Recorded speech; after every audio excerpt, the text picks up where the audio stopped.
Look at me. I'm cinematic. All right, let's talk about this. Blackmagic Pocket Cinema Camera 6K Pro. Pro. Yeah, I'm not much of a camera reviewer. In fact, I have never done a camera review, but here goes one. I figured you guys might want to know about it. It is a new camera.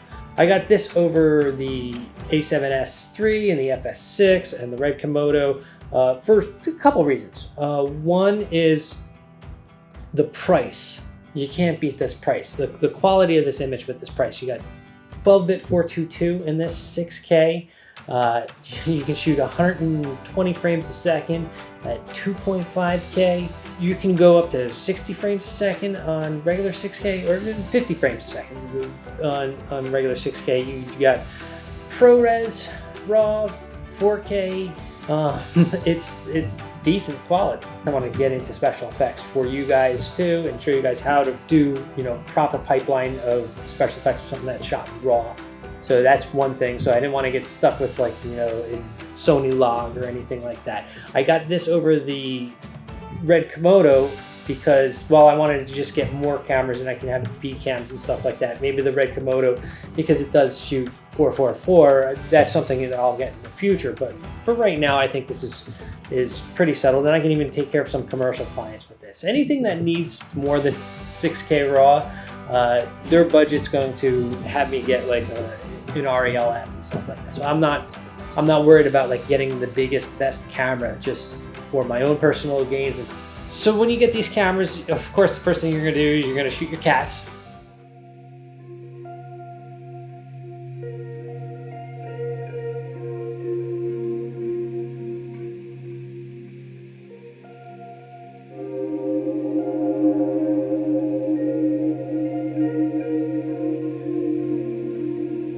You're going to shoot your mom's chickens.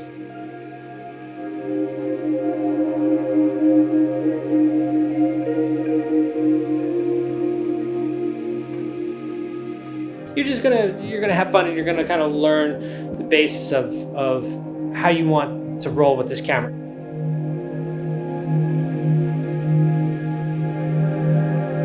Right now, I'm waiting for small rig to have a cage for it, so I have a little cheese plate on the bottom. This will definitely help stabilize the camera when you have it on a gimbal, because there's so much room here. It's very fat. And that brings me to, well, a couple of things that I wish this thing had. This design sucks. Like, you're not going around like it. With a cinema camera. Why they would try to make it like a DSLR, I have no clue. You would think it would even be cheaper just to kind of make it box and square and fit in different things, but they made it like a camera, and okay, whatever.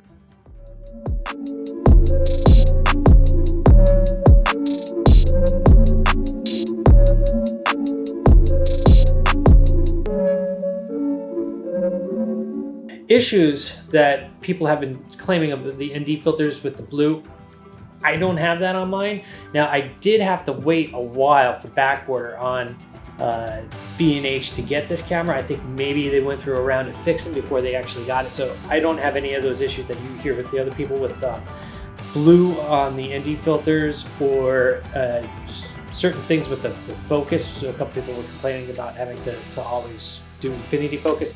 I don't have any of that issues. The other issue that I don't like about it is I wish they had a way to slot hard drives into it. Which again, if they had a form factor to it, because let's talk about CFast cards that you can stick into this guy. Like, these things are not cheap, okay? And quite frankly, I hate using CFast cards. I hate using CFast anything. I guess I'm spoiled with red bricks and stuff like that. But if this had a little bit better form factor and you can actually slot in SD cards, hands down, this would be the best camera in the freaking world. But, well, it doesn't do that. So that's my downside on this, is the form. Again, I don't have any of the issues that the other guys are having.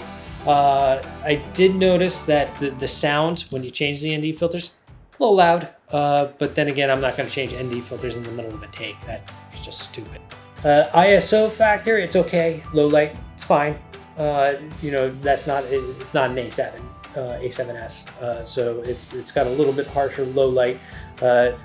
Free Resolve, there's $300 right there. Now, if you're an idiot like me and have bought Resolve before you bought the camera, I kind of wish they would give you the option of like, hey, you bought a Blackmagic, would you like Fusion instead of Resolve? I mean, that would have been cool. I do use this like a cinema camera. I get the rig out, you know, talent, light, acting, that whole 9 yards. It's really decent with, and I can't wait to actually show you guys how to film. You know, that's something we haven't gotten into. Pandemic kind of like silenced that.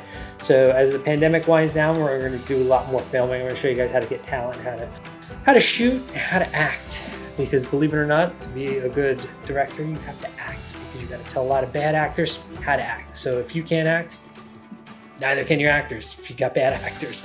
So not everybody's got Hollywood budgets. You do have some issues of storage. The files of this guy are massive when you're doing B-roll. So just a heads up. Now you can do 12:1, but if you're going to do special effects, and I'm going to show you guys my workflow for special effects when I get to it. I tend to go a little heavy with it. I'll actually do the 3:1 because I want that quality for the keying, for the effects, because it's going to go through a whole pipeline. So just a heads up on that. All right, that's my review of this thing. It's good. Again, I'm not much of a camera reviewer, but if you want to see something or want to know something like that, just put it in the comments. Like, sub, do all that stuff, and I'll definitely get back to you. So far, I'm loving this thing. I think it's great.